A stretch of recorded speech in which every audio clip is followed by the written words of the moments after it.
a una nueva versión de nuestras conversaciones digitales que organizamos de DF.cl y Frontal Trust.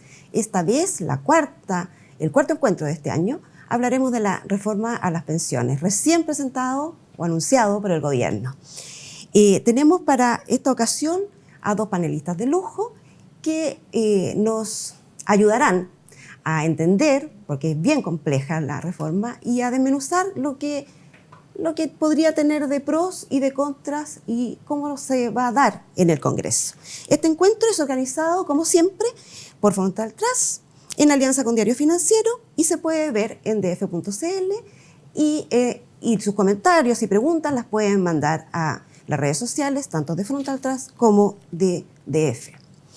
Tenemos dos invitados de lujo, como les decía, y se los presento. Uno es Paula Benavides. Ella es presidenta ejecutiva de Espacio Público, economista y magíster en Economía Aplicada, con mención en Economía Financiera de la Pontificia Universidad Católica, consejera del Consejo Fiscal Autónomo, consultora de organismos internacionales, y ha desarrollado una larga trayectoria profesional en el Ministerio de Hacienda, institución en el que se desempeñó en el pasado en diversos cargos. En materia previsional, estuvo a cargo de los equipos técnicos de la Dirección de Presupuesto para la elaboración de la reforma previsional y posteriormente en la Secretaría Técnica del Comité de Ministros sobre reforma al sistema de pensiones, entre otras actividades que ha desarrollado en torno al tema pensiones, así que es una gran experta. Juan José Obaj es director ejecutivo de Horizontal, ingeniero comercial de la Universidad Católica, magíster en Ciencias de la Administración de la Universidad Católica y magíster en Administración Pública y Desarrollo Internacional de la Universidad de Harvard.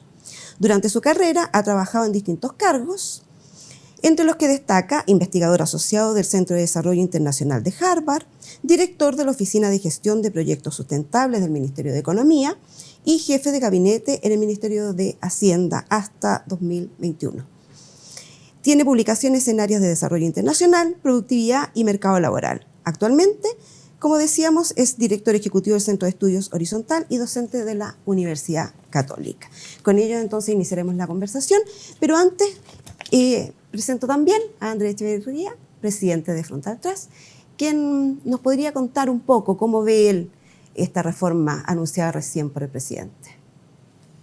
Gracias, Teresita. En base a tus palabras, hago una breve introducción, porque aquí el fondo de la conversación la deben llevar nuestros dos panelistas de lujo, como dijiste, y en esencia, pensando en el tipo de gente que está escuchándonos hoy día, de un margen bastante amplio de conocimiento, pero sí diría que hay algo medio, es gente debidamente informada, pero no necesariamente expertos en el tema previsional. Por lo tanto, en un minuto, lo esencial de lo que nos comunicó el presidente en cadena nacional antenoche. La reforma previsional tiene tres grandes ejes. El primer gran eje es un movimiento, un cambio a la PGU, Pensión Garantizada Universal, que básicamente es un ajuste paramétrico, no es nada de fondo, pero esta subiría desde 193.000 pesos que está hoy día y afecta al 90% más pobre a 250.000 pesos. Hay un segundo gran eje, ahora por el lado del pilar contributivo, en que básicamente la capitalización individual, el 10% de los sueldos que colaboramos en nuestras cuentas, subiría levemente de 10 a 10,5%. Esto lo considero re importante desde el punto de vista que el concepto de capitalización individual, tanto en el stock como en el flujo, se mantiene en cuentas individuales y en propiedad. Y quizás lo relevante que debería llevarse la mayor parte de esta conversación, si es que son las preguntas por ese lado y el interés de los panelistas, pero a mi juicio viene por el lado de lo nuevo, que es la creación del llamado Seguro Social Previsional, y que es básicamente un equivalente al 6% del sueldo que va a ir a ciertas cuentas nacionales, y a su vez esas cuentas nacionales se van a dividir en un componente individual y en otro componente de repartición pareja de acuerdo a la media del sueldo. No puedo dejar de hacer un juicio de valor sobre este tema, en el sentido que no debemos caer en eufemismos, y esto es definitivamente un impuesto al trabajo, y creo que es la parte de la reforma que quizás puede tener las visiones más diversas y dispersas. Bueno, y hay un tercer gran eje que es de materia más microeconómica y que es una reorganización de la industria de forma profunda. Las AFPs, como las conocemos, se plantea que se acaba, y básicamente su trabajo o funciones se dividen en dos. Una labor bastante, digamos, de back office, o lo que podríamos llamar soporte en las cuentas, y que para eso se crea, y ojo, esto también microeconómicamente bien importante, una gran entidad pública llamada en la reforma o propuesta de reforma APA, Administrador Previsional Autónomo. Y por otro lado, las actuales AFPs y eventualmente cualquier nuevo entrante podrían cumplir labores de administración de inversiones financieras. Y me quedo con tres nombres porque este tema de la reorganización de la industria previsional es bastante más de fondo y tiene quizás otros temas más secundarios, pero las AFP se podrían transformar, y cualquier nuevo entrante ahora, en los IPP, inversores de pensiones privadas, y también se crea o se propone crear el IPA, inversor de pensiones público y autónomo. No me sé, puedo saber todavía de memoria todos los nombres, y esta sería una entidad pública encargada de invertir este 6% que hice referencia anteriormente. La verdad es que hay bastantes otros detalles, pero haciendo una introducción como para poner la pelota al piso, esto es lo esencial, digamos, de lo comunicado antenoche. Muchas gracias, Andrés. Como decías, esta es una reforma que reordena completamente el sistema en distintas aristas, es muy amplia. Es la tercera vez que se presenta una reforma de pensiones. Los presidentes Piñera y Bachelet ya habían presentado sus respectivas propuestas, no fueron fallidas finalmente. Vamos a ver cómo le va a este gobierno. Para partir, me gustaría que nos entregaran, Paula, una visión, Paula y Juan José, una visión general de lo presentado, de lo conocido hasta ahora, y porque no se ha presentado todavía el proyecto al Congreso, y qué cosas creen ustedes que son imprescindibles que sí se mantengan, y quizás qué cosas sobran definitivamente. Bueno, muy buenos días a quienes nos escuchan. Muchas gracias, Andrés, por la invitación, Teresita, y también aprovecho de saludar a Juan José. Tan oportuno este seminario, ¿cierto?, justo en la semana en que comienza toda esta discusión sobre la reforma de pensiones que sintetizaba de manera bien clara Andrés. Desde mi punto de vista, primero creo que algo positivo y que hay que destacar es que estamos iniciando por fin esta discusión de la reforma de pensiones. Este es un tema que, recordemos, está dentro de las principales demandas de la ciudadanía desde hace rato. Como tú decías, ¿verdad?, hay dos intentos ya anteriores que no tuvieron éxito. Esta es la tercera, y yo creo que como país esperamos todos que la tercera sea la vencida. Dicho eso, respecto de los anuncios que hemos conocido en líneas generales, todavía no está disponible el proyecto, mi impresión es que son una buena base, una base positiva para abrir esta discusión, para iniciar una discusión que tiene que tener apertura al diálogo, tiene que tener flexibilidad, para que se puedan construir acuerdos amplios. Las pensiones son un tema que tiene múltiples efectos y además de muy largo plazo, y por lo tanto es esencial que puedan alcanzarse acuerdos y que exista visión de Estado en esta materia. ¿Por qué me parece que es una base positiva? Como se describía, hay un fortalecimiento del pilar no contributivo. Ese pilar tiene por objeto proteger de la pobreza a nuestros adultos mayores, y eso es importante. Pero no solo eso, sino que también porque de alguna forma este es un pilar que va a estar muy presionado por el envejecimiento de la población. Una vez que se reajusten sus valores, van a ser altos a nivel comparado relativo a los salarios, y por lo tanto también es muy importante que se pueda tener éxito en fortalecer el pilar contributivo. Y ahí lo que se ha propuesto es un aumento de 6%, y por lo tanto es un aumento del ahorro previsional. de manera relevante y que esto viene a recomponer también en parte lo que se ha retrocedido con los retiros anteriormente. Y esa propuesta apunta con un enfoque de un sistema mixto, donde se mantiene la capitalización individual, como la conocemos hoy, ¿verdad? Con un cambio de la reorganización industrial, y se suma un componente nuevo que es complementario. Es un componente de ahorro colectivo con elementos de solidaridad. ¿Y por qué lo veo como algo positivo? Obviamente hay que conocer los detalles y eso puede ser después perfeccionado, porque de alguna forma nos puede permitir pasar a un sistema más resiliente, más equilibrado, diversificando las fuentes de financiamiento de la pensión. Este tipo de esquemas enfrentan de naturaleza distinta los riesgos y por eso es que es importante también ahí la diversificación. Y con esto cierro, un último elemento que quiero destacar también es el enfoque de género, de equidad de género que tiene esta reforma. Hay un foco muy importante en las mujeres y me parece que ese foco es correcto porque ahí tenemos las principales brechas de nuestro sistema de pensiones hoy. Sin duda muchos elementos podrán ser mejorados y eso es natural y lo esencial es que ese debate sea colaborativo y que permita avanzar en esta reforma. Muchas gracias. Juan José, ¿tú consideras también que es una buena base para empezar a discutir? Bueno, primero que nada, muchas gracias por la invitación. Saludo a todos los que nos están viendo.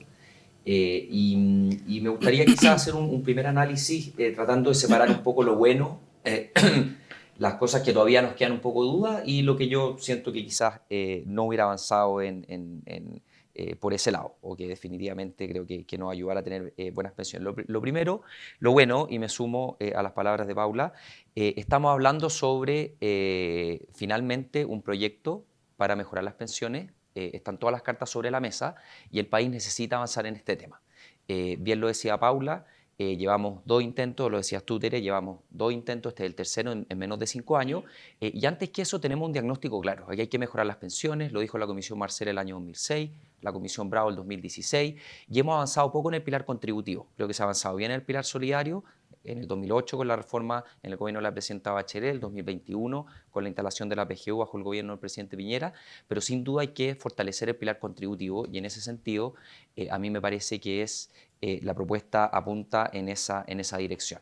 Es también, creo que es una buena señal que haya una intención de que ese 6% adicional vaya a ahorro. Después, obviamente, conocemos ahora los titulares, vamos a tener que ver los informes después de sustentabilidad, el informe financiero y también ojalá el informe de productividad para ver efectivamente cuánto de ese 6% se va a ir a reparto y cuánto se va a capitalizar. Eso yo te diría por el lado positivo.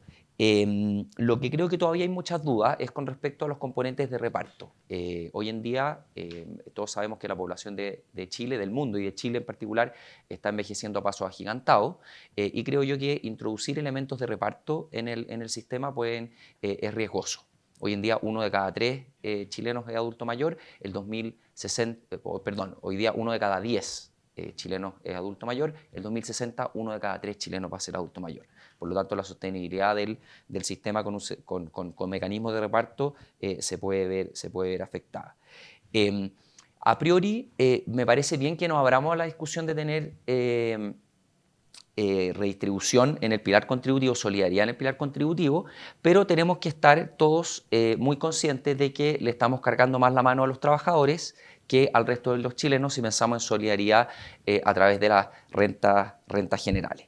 Y por último, en el papel, con respecto a la organización industrial, a los cambios en organización del mercado, en el papel me parece bien que los gestores, que las actuales AFP se puedan enfocar exclusivamente en la gestión de inversiones, siempre y cuando exista más competencia en el mercado, cuando las reglas estén claras, pero también veo un poco un sesgo a actores públicos en la reforma y creo yo que hay un supuesto de que esos actores, los nuevos actores públicos que van a entrar, en particular el gestor de pensiones y el administrador de fondos, vayan a ser más eficientes que el sector privado. Creo que eso es un análisis que tenemos que darnos, es un debate que se tiene que dar con altura de mira, con los datos sobre la mesa y tomar efectivamente la opción que nos permita tener actores más eficientes y que permitan tener pensiones más altas para todos los chilenos.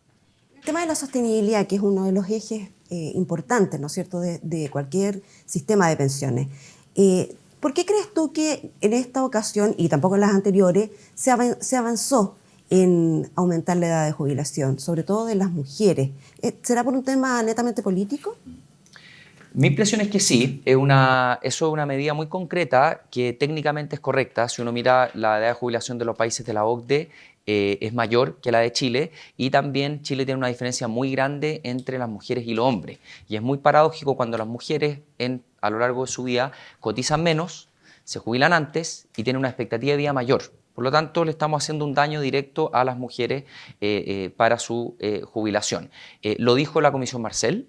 Lo dijo la Comisión Bravo, pero el mundo político no ha tomado esa recomendación y llevarla a cabo. Yo creo que es por un tema de costo político, y es una de las cosas, por ejemplo, que yo echo de menos en esta reforma, o lo que presentó el presidente hace unos días.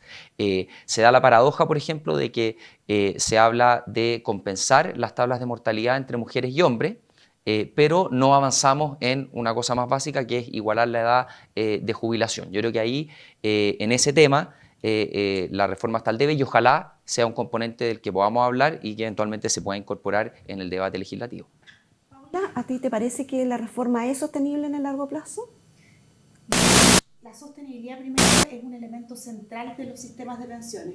Hemos estado hablando harto de suficiencia, de los montos de los beneficios, ¿verdad?, o de la cobertura, pero la sostenibilidad es la tercera patita de esta mesa del sistema de pensiones, y el envejecimiento de la población repercute directamente en ella, y repercute en los distintos componentes, porque la sostenibilidad tiene dos dimensiones: la sostenibilidad financiera, que dice relación, por ejemplo, con sistemas que tienen garantía o beneficios definidos, y por lo tanto, una vez que va envejeciendo la población, existen más dificultades para financiarlo, pero también la sostenibilidad social, porque en los sistemas de capitalización individual, lo que ocurre cuando no se ajustan los parámetros, ¿verdad?, es que los beneficios van cayendo y tenemos una situación como la actual. Entonces, esto lo planteo para decir que es importante en todos los escenarios que los parámetros tienen que actualizarse. Ahora, ¿por qué no hemos podido dar esta discusión? Porque en definitiva no es una discusión que uno puede dar de forma aislada. Necesitamos un sistema que pueda recuperar su legitimidad, que pueda tener el espacio para dar un debate que es complejo.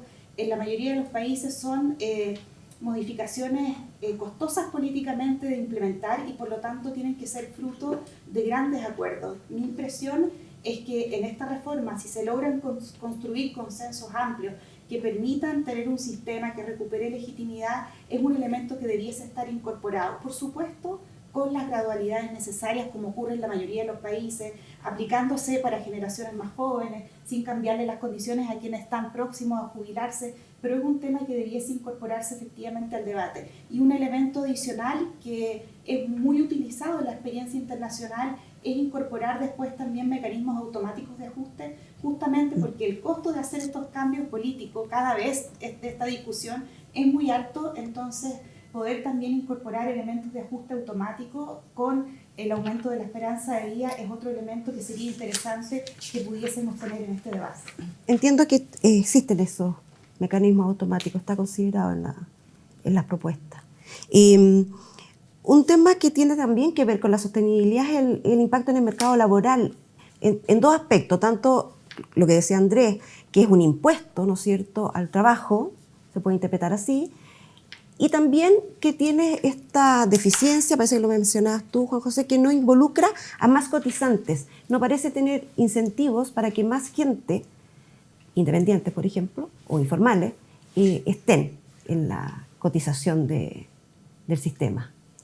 ¿Tú, cómo ves tú el tema de la sostenibilidad desde ese punto de vista? Perfecto. Bueno, el tema de los independientes es un tema central y se ha hablado poco, o al menos yo no lo he visto mucho como dentro de los anuncios, y de los temas que me gustaría ver en el debate que sigue en el Parlamento tiene que ver con qué medidas van a existir para facilitar la incorporación de los trabajadores independientes. Recordemos que actualmente estamos en una transición para la incorporación de los trabajadores independientes que emiten boletas de honorarios, que Es una transición que se estableció, se postergó como 2 veces y hoy día tiene 10 años de duración hasta el 2028. Pero estos son solamente una parte de los independientes con ciertos requisitos del orden de 500.000, que son los que emiten boletas honorarios. Pero el mundo de nuestros trabajadores por cuenta propia son más de 2 millones de trabajadores, de distinta naturaleza, ¿verdad? Y por lo tanto va a ser interesante poder conocer qué medidas hay respecto de este grupo de trabajadores, cómo facilitarles su cotización. Esto es bien importante para los sistemas de pensiones, especialmente porque nuestro mercado laboral está cambiando en el último tiempo de forma acelerada hacia formas más atípicas de empleo, ¿verdad? Mucho más empleo por cuenta propia, jornadas parciales, empleos de plataformas digitales y por lo tanto va a ser relevante que existan medidas que faciliten la incorporación de estos trabajadores. Es un tema que me gustaría que se pueda avanzar y se propongan medidas. Gracias. Juan José, ¿tú tienes algo que comentar al respecto? Sí, estoy de acuerdo con Pablo. Yo creo que en el debate de las reformas de pensiones, la atención pública generalmente se va exclusivamente al aumento de la tasa de cotización. ¿Qué vamos a hacer con estos 6 puntos? Ahora lo hemos visto en estos pocos días como ya ha desatado pasiones el 6% al fondo colectivo, como decía Andrés. Pero nos olvidamos de algo muy importante, que es la base. Hoy en día la manera de recolectar esto es como un rectángulo, si me permiten la analogía como en geometría, base por altura. Y la base hoy en día es una base estrecha de cotizantes. ¿Por qué? Porque nuestro mercado laboral tiene muchas lagunas lagunas previsionales, bien lo decía Paula, tenemos muchos trabajadores de cuenta propia, tenemos mucha informalidad. Hoy en día 1 de cada 3 trabajadores en Chile es informal. Entonces, si nos enfocamos solo en aumentar la tasa de cotización, no vamos a tener necesariamente mejores pensiones porque aquí lo que importa es que la gente cotice. Y aquí yo echo de menos que en conjunto con la discusión de un nuevo sistema previsional hayan también medidas concretas para mejorar la formalidad laboral de nuestros trabajadores. Nosotros desde Horizontal hemos hecho propuestas concretas acá. Por ejemplo, se puede avanzar con fuerza en un esquema de ingreso mínimo garantizado, que es un subsidio al trabajo formal focalizado en salarios más bajos. Tenemos que generarle incentivo a los trabajadores, a las empresas, para que coticen, para que sus trabajadores tengan contratos.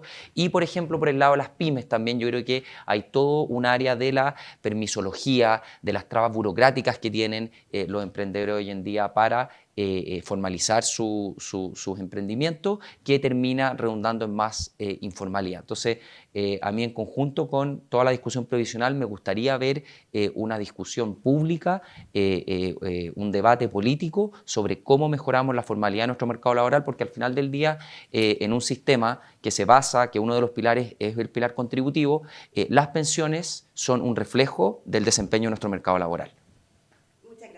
Quería pasar a otro tema, lo mencionamos al comienzo, que tiene que ver con esta apuesta que está haciendo esta reforma a la administración pública.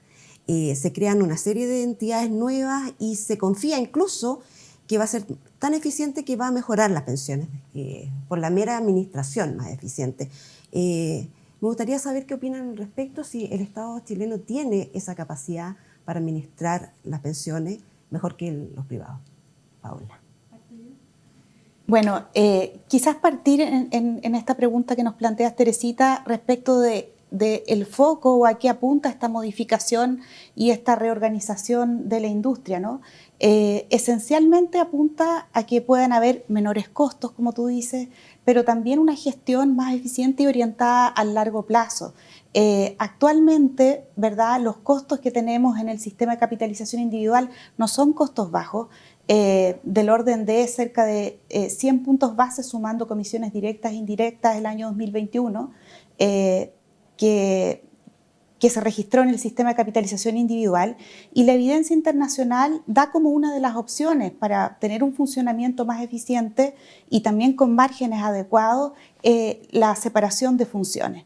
Y en esa separación, por un lado, está la administración de cuentas, la afiliación, la cobranza de las cotizaciones previsionales, un conjunto de funciones auxiliares que se plantea que sean centralizadas.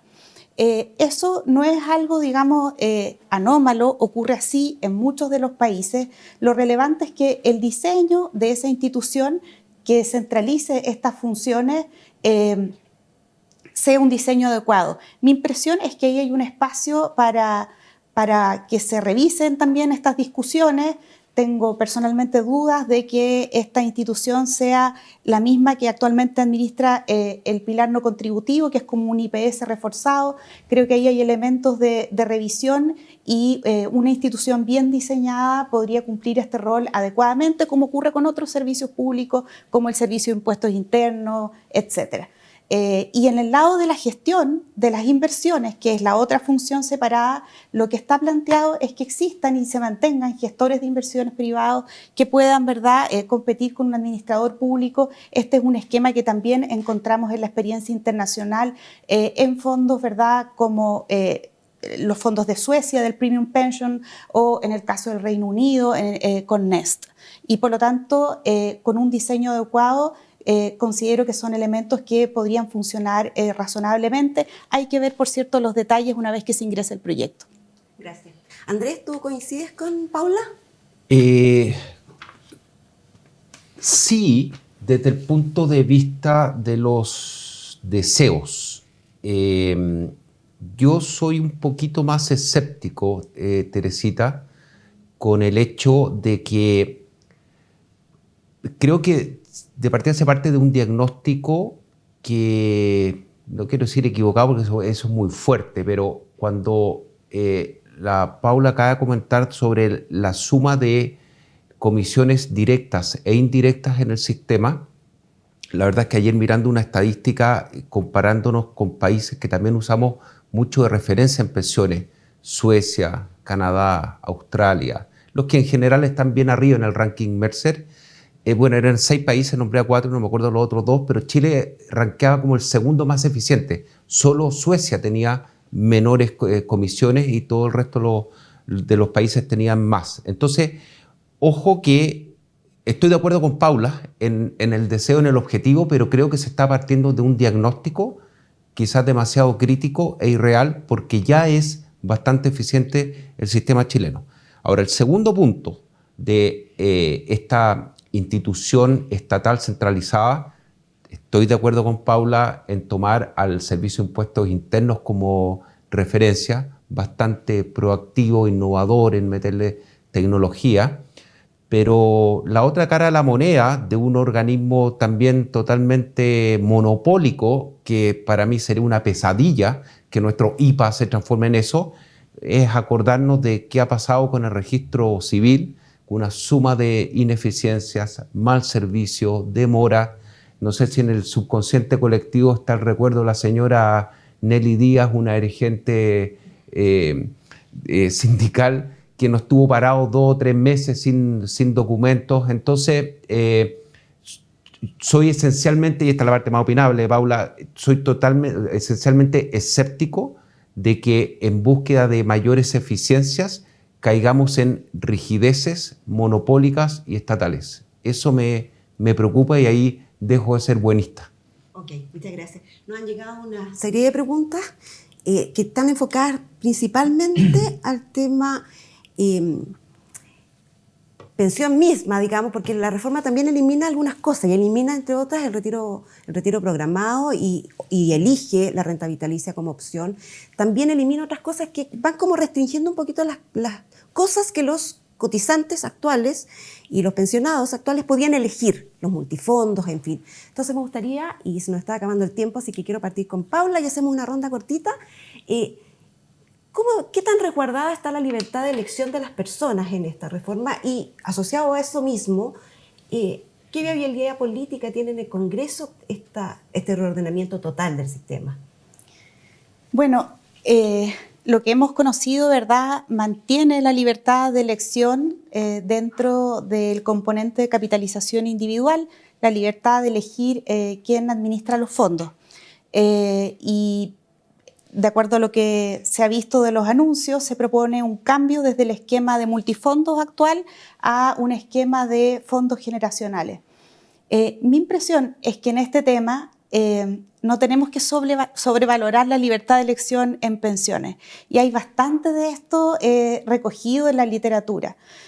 Porque porque en pensiones existen muchos sesgos de comportamiento que son bien evidentes, ¿verdad? Inercia, inacción, muy baja elasticidad, las personas no se cambian fácilmente. Hemos visto en el pasado administradores que multiplicaron por 3 luego terminado el periodo de la licitación el monto de sus comisiones, vale decir el precio, y prácticamente mantuvieron el mismo número de afiliados, etc. Entonces aquí estamos discutiendo poco de cómo mejorar las pensiones y mucho respecto de la libertad de elección desde mi punto de vista. Y para redondear, digamos, esta idea, las pensiones se parecen poco a un mercado simple, digamos, no sé, de zapatos. Yo diría es más bien como un mercado de medicamentos donde las elecciones son acotadas. Hay prescripción médica, por decirlo de alguna manera más gráfica.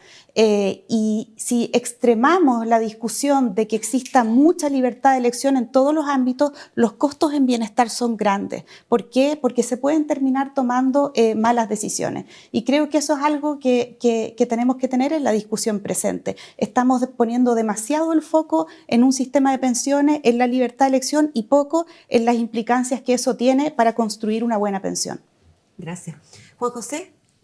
Yo separaría esta discusión en dos. Estoy muy de acuerdo con Paula en que hay elementos en que no necesariamente es bueno que la gente tenga que elegir y la evidencia lo muestra así. Por de pronto, los cambios de fondo, hemos visto también empresas muy responsables que han hecho que los afiliados pierdan plata haciendo esta gestión de cambio. Y lo mismo me pasa también con la renta vitalicia. Hoy en día la propuesta está proponiendo eliminar el retiro programado, dejar solo la renta vitalicia con una opción de heredabilidad, que a priori me parece bien. Obviamente hay que ver después los detalles. Donde sí no estoy de acuerdo es en que creo que la reforma coarta un poco la elección de elegir a la gente sobre quién administra los fondos de pensiones. Si bien en el 10,5% se mantiene la opción de elegir con la introducción de un ente privado, de un gestor privado, se establece que la opción por defecto de los nuevos cotizantes va a ser el administrador público. Y ahí a mí me genera hartas dudas, porque recordemos que el sistema actual fomenta la competencia y la disminución de las comisiones al licitar la cartera de nuevos entrantes al actor que ofrezca la comisión más baja. Entonces, nuevamente hay que ver los detalles, pero como está presentada la reforma, al parecer todos los nuevos entrantes van a quedar en el gestor público. No sabemos si va a cobrar comisiones o no, y conocemos también mucho a propósito de la economía del comportamiento, de que la gente tiende a quedarse en las opciones por defecto. No es lo mismo partir con una opción que con otra. La gente no es 100% racional y no toma, o sea, importa mucho cuál es la opción por defecto. Y lo segundo es que me hubiera gustado ver también en el 6% adicional que pudieran entrar también a competir gestores de inversión privado. Si estamos generando competencia en el 10%, ¿por qué no generarla en el 6% también?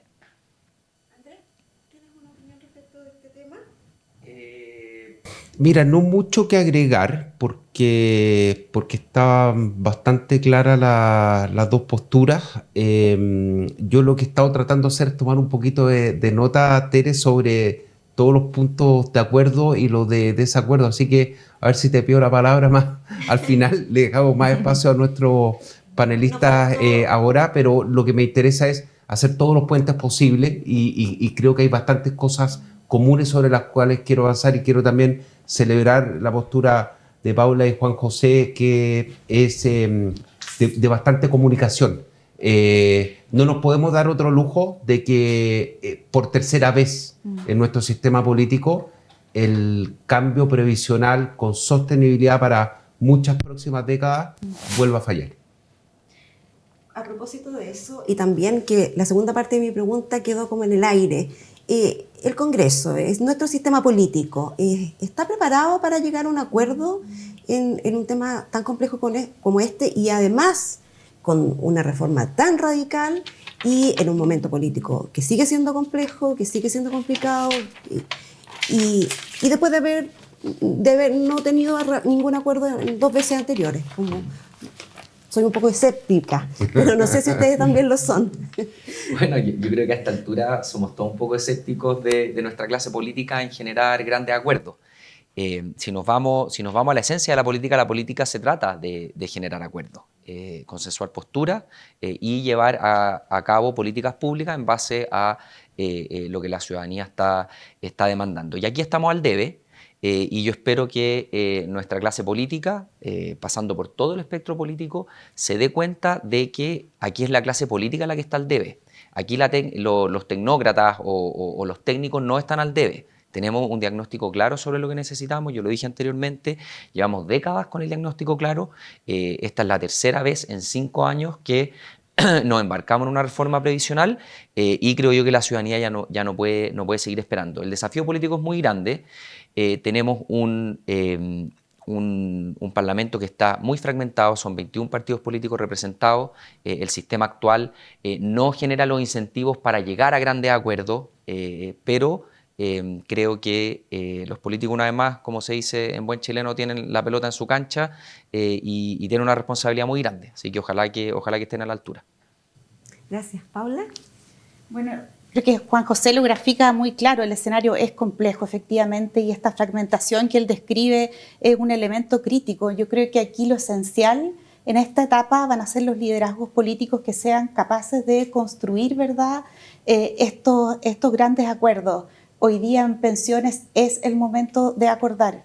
Es un tema que no puede seguir esperando y si hay voluntad de las partes, hay liderazgos que ayuden a conducir políticamente, digamos, esta discusión.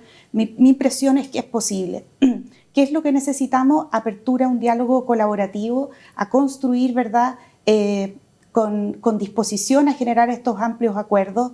Y yo creo que las bases están. El momento es complicado, pero también los riesgos de no avanzar son muy grandes.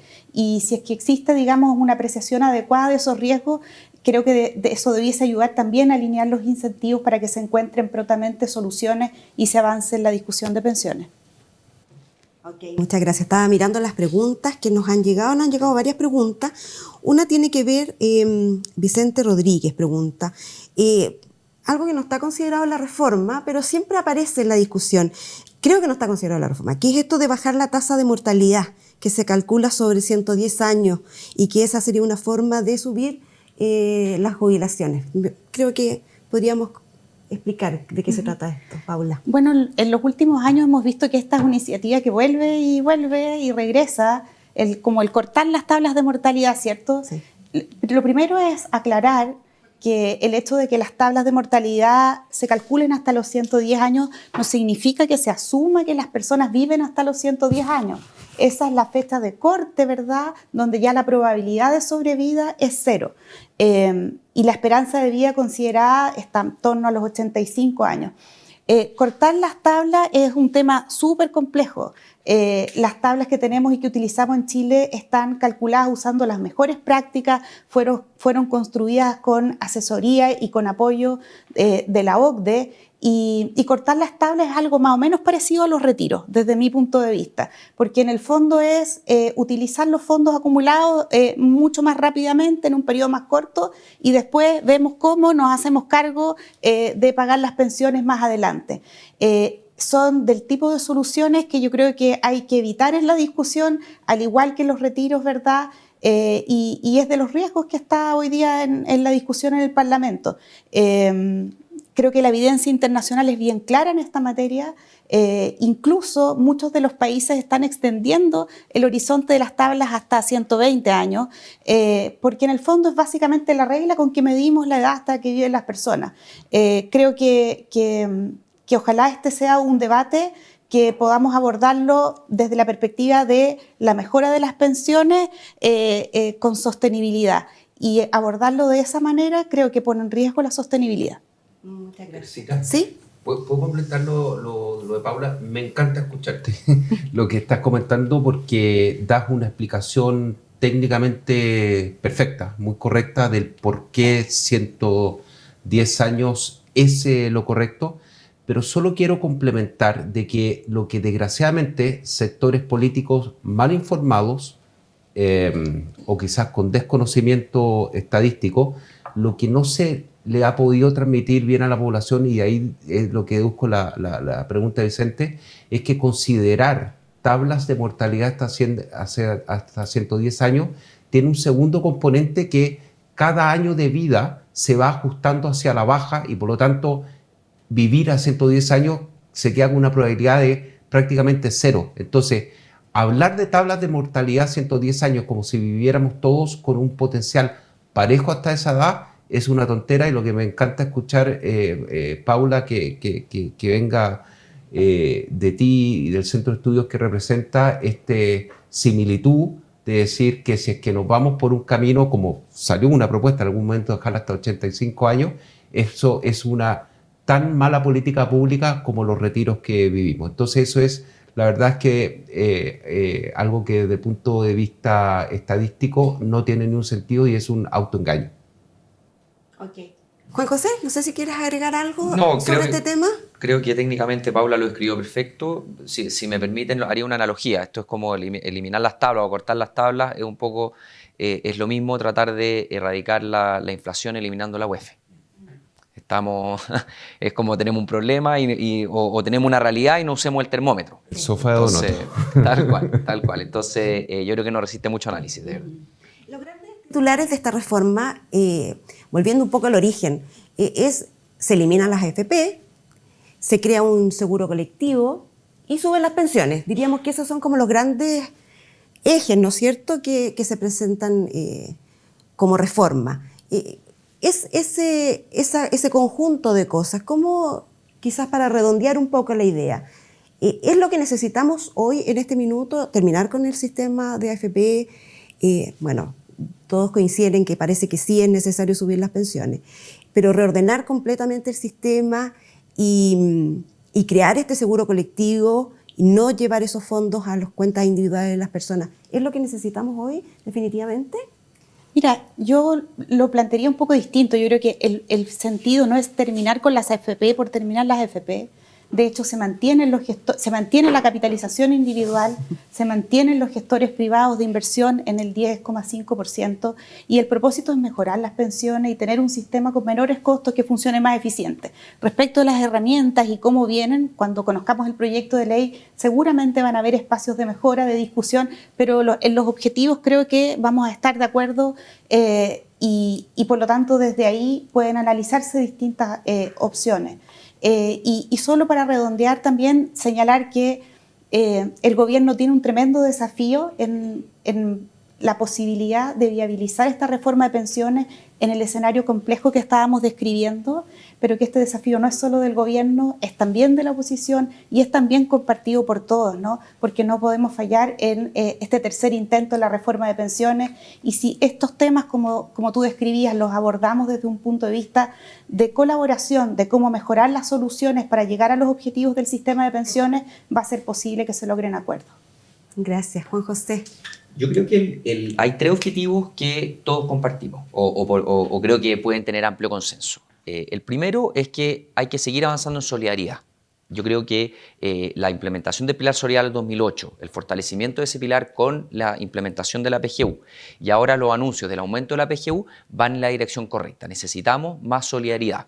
Ahora, mi opinión personal es que creo que es más justo hacer solidaridad con rentas de la nación, que van con cargo a todos los chilenos, que cargarle la mano excesivamente al grupo de 6 millones de trabajadores que cotizan mes a mes. En segundo lugar, hay que fortalecer el pilar contributivo. Las tasas de cotizaciones son bajas. Hoy en día, si consideramos comisiones y seguros, el promedio de Chile es como un 12% más o menos. El promedio de la OCDE es 18,3%. O sea, tenemos espacio para avanzar. Bien lo decía Andrés, no hay que mentirnos acá y hacernos trampa en el solitario. Efectivamente es un impuesto al trabajo, más cotizaciones son aumentos de los costos laborales y hay que hacerlo con gradualidad. Sí me hubiera gustado ver un mayor componente o un componente significativo de ese 6% a cuentas individuales. Creo que la discusión hace un año, si se acuerdan en el proyecto que aprobó la Cámara, eran 3 puntos a solidaridad y 3 puntos a cuentas individuales, y en ese escenario no teníamos la PGU. Hoy en día tenemos una PGU que si la llevamos al equivalente en puntos de cotización son como 4 puntos de cotización, entonces me parece ahí que hay un poco un cambio de eje en la discusión en base a lo que presentó el presidente hace unos días. Y el tercer objetivo es mejorar la legitimidad del sistema. Hoy en día tenemos un sistema que efectivamente no está legitimado por la ciudadanía y ahí creo yo que hay que tener el debate con altura de mira. Legitimar el sistema no significa erradicar de la noche a la mañana la AFP, pero sí significa ver cómo podemos tener un sistema eficiente, con costos bajos que maximicen las pensiones, pero que al mismo tiempo goce de legitimidad ciudadana. Muchas gracias. Paula, ¿alguna idea para redondear? ¿Algo que haya quedado pendiente de lo que nos has ayudado a entender de esta reforma? Básicamente yo creo que dentro de los objetivos de pensiones hay un elemento que nos falta todavía quizás conversar y que nos puede ayudar después a ir orientando el resto de las discusiones y es cuáles son los objetivos que esperamos alcanzar con esta reforma en términos de montos.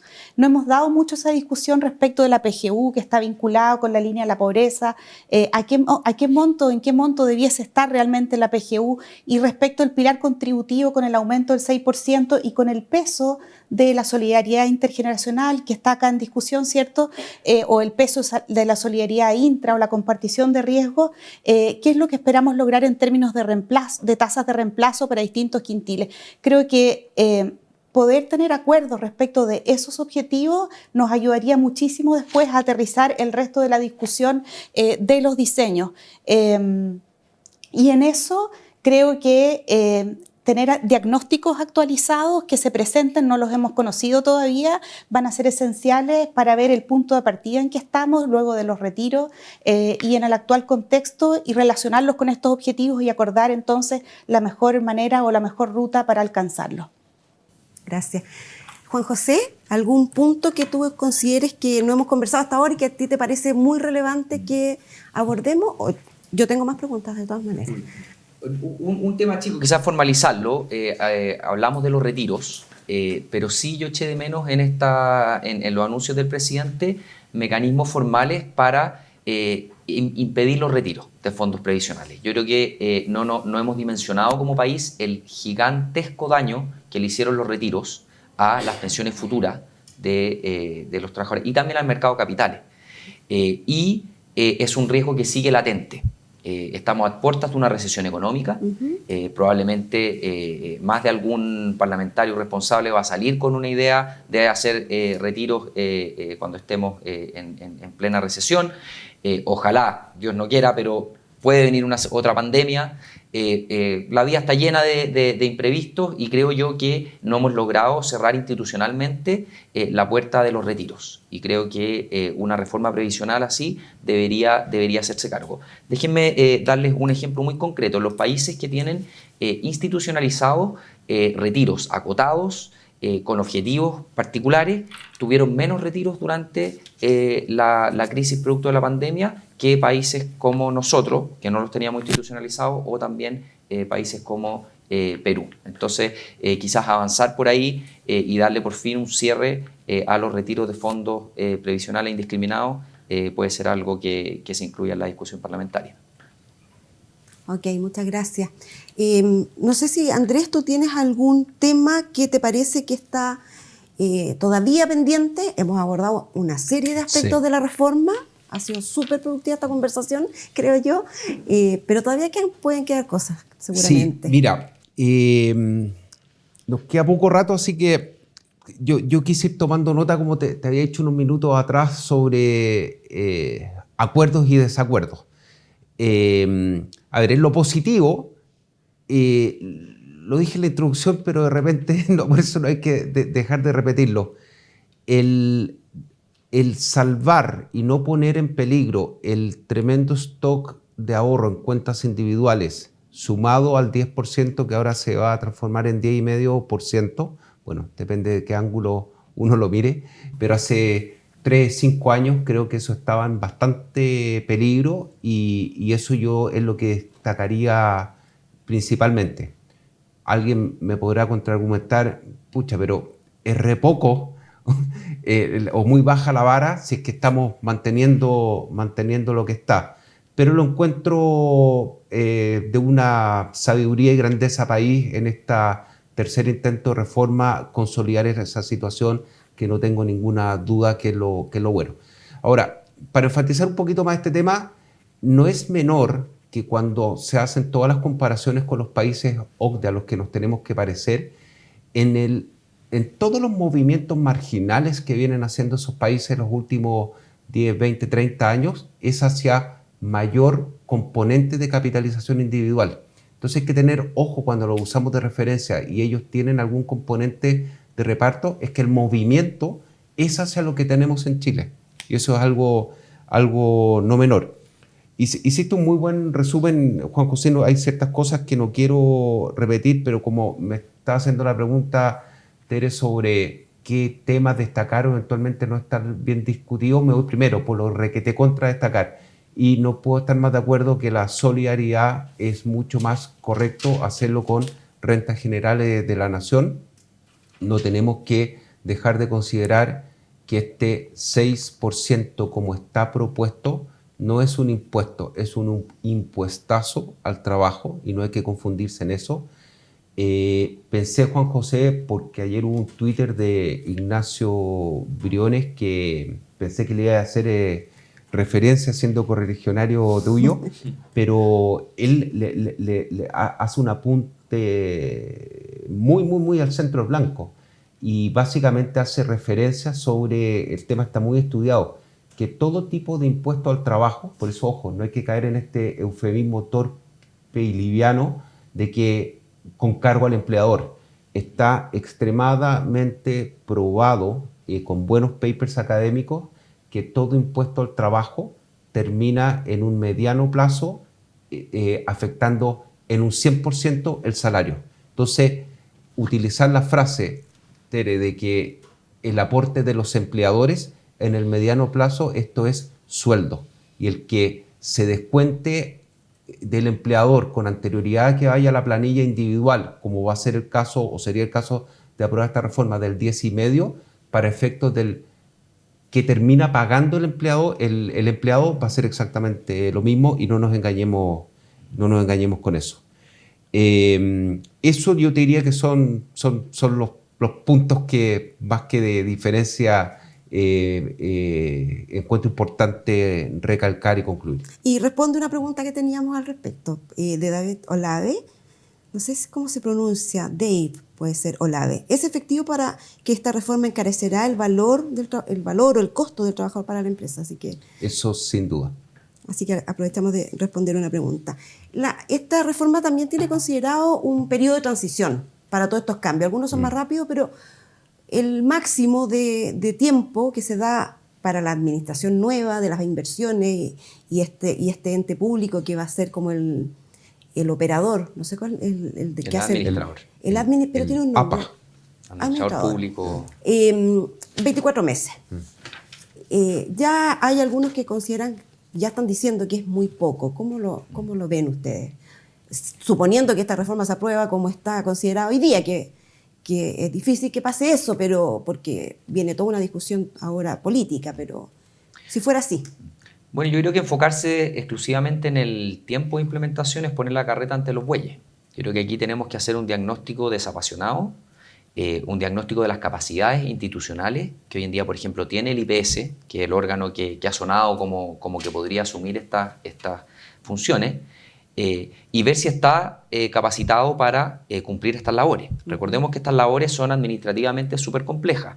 Es preocuparse de la afiliación, de la gestión de cuentas, del pago de pensiones. Hay una serie de cosas que hoy en día no sabemos si es que hay un órgano estatal que cumpla con las características para poder llevarla a cabo de manera efectiva. Y aún más, ¿por qué vamos a sacarle esa función a administradoras privadas que eventualmente lo podrían estar haciendo bien? Creo que ahí falta un diagnóstico muy de fondo. Creo que todavía estamos a nivel de titulares y de slogans, pero necesitamos llevar al fondo esta discusión. Es una discusión técnica para saber por qué un órgano estatal puede ser mejor que un órgano privado en hacer estas funciones. obviamente siempre es importante tener el concepto de la legitimidad del sistema sobre la mesa, pero ojo, no vaya a ser que hoy en día un sistema donde los privados tienen un rol muy importante, que ya está legitimado, nos vayamos al otro extremo y tengamos al Estado haciendo una mala pega, una mala gestión y termine igual o más desacreditado que el sistema actual. Entonces aquí yo creo que tenemos que tener esa discusión y, por ejemplo, Andrés lo mencionaba muy bien. A mí a priori me suena que el Servicio de Impuestos Internos tiene más ventajas comparativas que el IPS para hacer una serie de gestiones que hoy en día hacen la AFP. Por ejemplo, el cobro de las imposiciones. El Servicio de Impuestos Internos cobra impuestos, tiene las nóminas de las empresas, de los trabajadores, sabe dónde ir a buscar y tiene ventajas comparativas obviamente para poder hacer el cobro de esas pensiones. Entonces, creo que aquí falta elementos sobre la mesa y es importante dar ese debate para saber si efectivamente es mejor una institución pública que privada y si eso no es así, abrámonos también a licitar esto al mejor postor privado. Siempre suponiendo, porque hay que suponer algo, que se aprueba esta reforma más o menos así como está planteada. ¿Ustedes creen que las AFP actuales se van a convertir en administradores privados de inversiones para el sistema? ¿O qué va a pasar con la industria de las AFP? Yo lo creo totalmente factible porque la capacidad, conocimiento, experiencia la tienen completamente. Sí, lo que pasa es que hoy día cuando uno disecta la labor de una administradora de fondos de pensiones, probablemente el componente de gente, recursos dedicada exclusivamente a inversiones y lo que le asignaría esta reforma previsional a estos nuevos IPP no debe ser más del 10, 15, 20, yo creo que estamos por ahí en ese rango, por ciento de gente y costos que están involucradas en inversiones. Y con eso quiero contestar la pregunta anterior que le hiciste a Juan José, y perdón por tomar un poquito más de protagonismo que no me corresponde en esto, pero, y perdona a Tere por hacer referencia a otros medios ahora, pero cuando hay cosas buenas hay que celebrarlas, claro que y a mí me gusta mucho la altura de miras que se ha dado en esta conversación. Hoy día hay un artículo extraordinariamente bueno y claro en la tercera que explica todas estas funciones que el proyecto de ley está asignando a soporte y que es más o menos lo que hacen las AFP hoy día y es lo que la reforma estaría proponiendo realizar en 24 meses. A mí me da la impresión cuando le comenté anteriormente a Paula sobre que creo que tengo ciertas discrepancias sobre los diagnósticos, me da la impresión que a nivel de subsecretaría que está detrás de esta reforma y también el Ministerio del Trabajo, que no hay conocimiento cabal de lo que implica sistémicamente y operacionalmente tener en marcha y funcionando esto en los próximos 24 meses. Esto es muy caro, sistémicamente es muy complejo y requiere básicamente un nivel de operatividad diaria que debe ser de lo más sofisticado que hay en Chile. Entonces, partir desde cero me parece extremo. Y haciendo referencias a la buena conversación que se ha dado, que insisto, que celebro mucho la altura de mira, también destacando las cosas buenas. Hay una muy buena carta hoy día de Salvador Valdés y a la vez también una columna de opinión de Alejandra Cox, que encuentro relevante también intentar guiarte que en estos próximos días, semanas, hay que ser muy cuidadoso, separar la paja del trigo y hiciste un comentario muy bueno, Juan José, de que es el turno, tecnocráticamente hay mucho más acuerdo del que parece políticamente. Entonces, de una u otra manera, a nivel de ciudadanía, es bueno también tratar de ir guiando que hay buenas y malas lecturas, buenos y malos análisis, y en ese sentido, por el momento lo que ha salido, técnicamente son cosas de cierta calidad que tienen la película bastante clara, y ojalá que la discusión de los próximos días y semanas siga por esa senda. Juan José, ¿tú tienes alguna opinión respecto de cómo crees o cómo debería quizás comportarse el sector privado ya una vez implementada esta reforma o aprobada esta reforma? ¿Qué debería pasar quizás con estas empresas que se dedican a esto hoy día?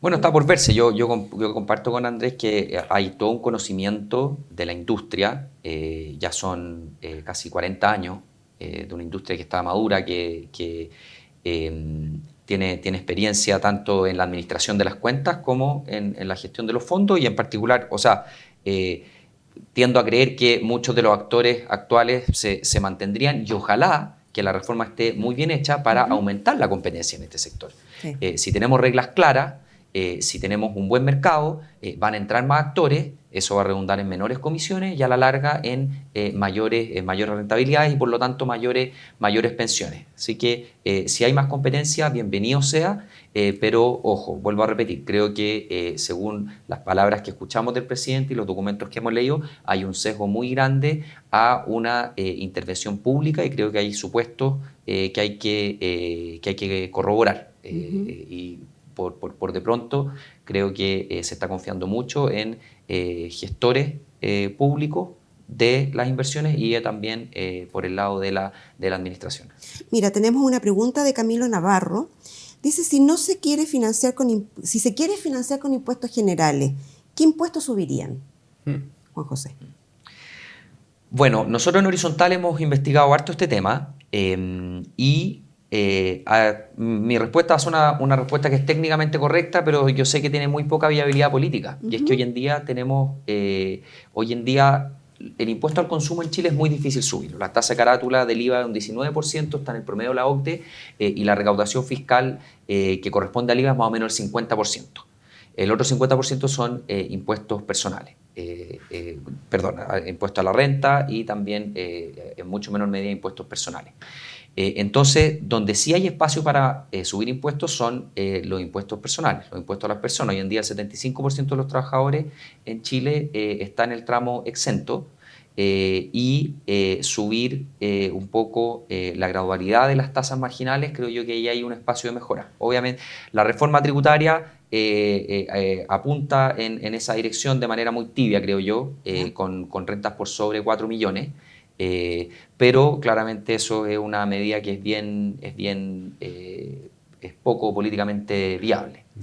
Pero creo que si hay un espacio de subir impuestos es por ahí. No veo subiendo más impuestos al IVA, tampoco a las empresas. Estamos también en el promedio OCDE ahí, así que por ahí puede ir. ¿Y cuál sería la ventaja de subir ese impuesto a las personas respecto, por ejemplo, de esta cotización con cargo al empleador, como se le llama? Bueno, porque la base de partida es mucho más amplia. Entonces yo creo que por ahí va, y también es más eficiente, ¿no es cierto? Porque no estamos afectando particularmente una contribución para un efecto, sino que entra todo a impuestos de la nación, y eso permite también tener una mejor eficiencia en el uso de los recursos. Recordemos que año a año las prioridades del presupuesto van cambiando, sí. Cosa de ver la pandemia que tuvimos y cómo tuvimos que reasignar impuestos, crear fondos transitorios, y creo yo que allegar más recursos a las arcas fiscales siempre va a ser más eficiente que tener contribuciones marcadas para un punto en específico. Gracias. Andrés. Mira, no es mi tema el tributario, pero lo que me gustaría complementar a la respuesta de Juan José es que ya tenemos una situación en este país de alta informalidad en el mercado laboral. No tenemos que dejar de mirar y considerar que, como está planteada la situación actualmente, esto, lo queramos o no, va a llevar y exacerbar aún más la informalidad laboral. Y eso es algo que, por más que le apliquemos buenismo a este tema y hablemos de solidaridad y de cargo al empleador, el sentido de lo que se está haciendo como política pública está muy equivocado y trabajando para el lado contrario de lo que hay que hacer, que es promover la formalidad laboral. Y eso, una de las herramientas es con menos impuestos al trabajo. Gracias. Hay un aspecto que no hemos conversado, creo que nada, que tiene que ver con el impacto de esto en el mercado de capitales y cómo el ahorro adicional que va a venir con este 6%, sea como sea, que se administre después, ¿Va a repercutir en nuevas alternativas de inversión? En fin, ¿cómo ven eso? O sea, ¿ese es un aspecto positivo de la reforma o no? No sé. Bueno, aquí Andrés es el experto en Sí. temas de mercado de capitales, pero si yo puedo quizás dar ciertas luces más generales, creo, y partí un poco hablando de esto, creo que es positivo que la intención sea que ese 6% se capitalice. Nuevamente, tenemos que ver los informes de sostenibilidad para ver cuánto de ese 6% en el corto plazo se va a ir a reparto. Mi impresión es que una porción importante, se habla de 1 punto, 2 puntos, que se van a ir a pagar pensiones inmediatamente, entonces esa plata no se va a capitalizar y los 4 o 5 puntos restantes se irían a ahorro. Me parece bien, sobre todo considerando cómo veíamos la discusión hace unos meses o hace unos años, como bien mencionó antes. Tenemos el 10% que va a aumentar a un 10,5% y gran parte probablemente de este 6% se vaya a ahorro.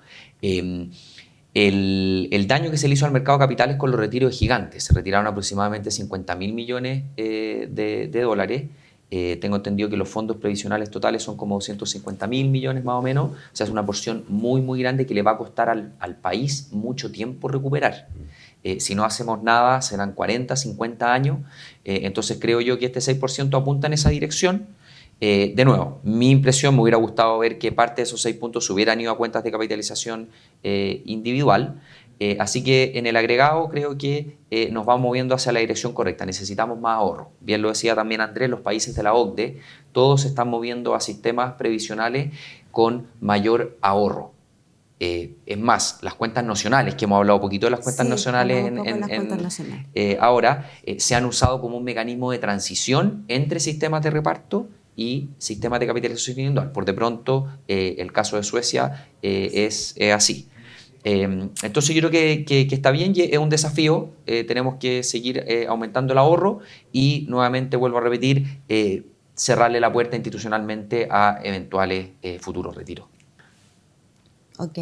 Andrés, para cerrar.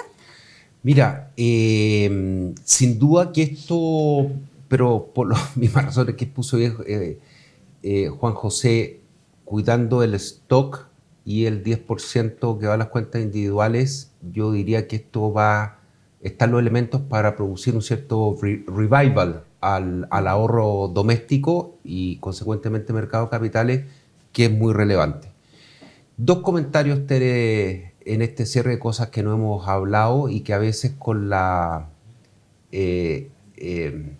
el diagnóstico muy izquierdista no se entiende, y cuando se habla de mercado de capitales, por el hecho de hablar de dinero, se ve algo como muy mercantilista, materialista, y el idealista no le gusta este tema, pero no hay nada más meritocrático que tener un mercado de capitales eficiente. No teniendo un mercado de capitales eficiente, no produce el puente correcto entre quien posee ahorros y capital y quien posee las mejores ideas para emprender. Entonces eso es algo que también ha caído con mucho eufemismo y ojo, que el tener un buen mercado de capitales yo lo considero una medida altamente progresista y la izquierda debería estar muy pro cuidarlo. Y mira, no es para cerrar porque es una cosa bastante pequeña, pero como hiciste la pregunta de mercado de capitales y nos quedamos en temas mucho más macros que creo que por orden de importancia Juan José y la Paula fueron a lo correcto. Ojo que aquí hay un detalle que me parece técnicamente súper incorrecto, que es terminar con el retiro programado y solo considerar la renta vitalicia. ¿Por qué lo considero un error? La renta vitalicia es un producto en que la propiedad de los ahorros del futuro pensionado se la traslada a la compañía de seguros y esta a su vez, mediante un contrato, se hace cargo de devolverle una rentabilidad definida y la compañía de seguros también hacerse cargo del riesgo de sobrevía a la persona. Hay una transferencia de riesgos financieros y de sobrevía desde la persona a la compañía de seguro de vida. A mí me parece que para considerar pensiones y y eliminar el retiro programado no es una buena medida, es incompleto, y no olvidemos que para que el pensionado pueda traspasarle esos riesgos a la compañía de seguros, eso es caro. Hay un capital de por medio, un retorno que pagarle ese capital de la compañía de seguros que básicamente le encarece el producto a la persona.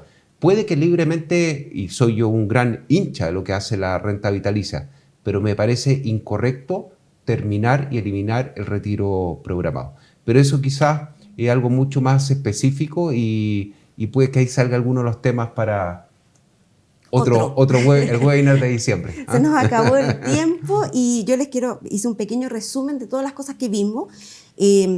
Hablamos mucho, bastante, y yo creo que con bastante profundidad respecto de la sostenibilidad futura del sistema, la necesidad o no de subir la edad de jubilación de las mujeres principalmente, la necesidad también de tener un diagnóstico compartido respecto de en qué situación estamos partiendo para esta reforma. Quizás nos falta conocer más estudios y empezar a conversar sobre ello, o quizás no están, no lo sabemos.